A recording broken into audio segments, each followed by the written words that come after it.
জয়েন্টে ব্যবসা মানে পারিবারিক ব্যবসা, যেখানে ভাই ভাই সকলে মিলে ব্যবসা করেন, বা ধরুন কোনো পার্টনারশিপ বিজনেস যেখানে আপনার সাথে সাথে আরও কেউ জড়িয়ে আছেন এই একই ব্যবসায়, আর হঠাৎ করে তাদের কারোর সাথে মনের মিল হচ্ছে না, কি করবেন ব্যবসায় বুঝতেও পারছেন না, ছেড়েও আসতে পারছেন না, অথচ বেরিয়েও আসতে পারছেন না, অথচ আবার তাদের সাথে সেই পুরনো সম্পর্কে ফিরে আসতে পারছেন না, ভীষণ মানসিক অশান্তিতে আছেন।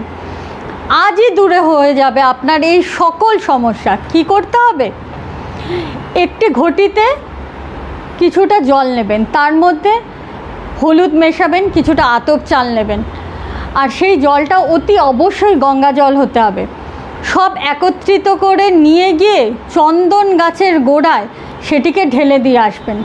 এইভাবে যদি টানা 21 দিন আপনি করতে পারেন, দেখবেন আপনার ব্যবসার সকল জটিলতা দূর হয়ে ব্যবসার শ্রীবৃদ্ধি হবেই হবে।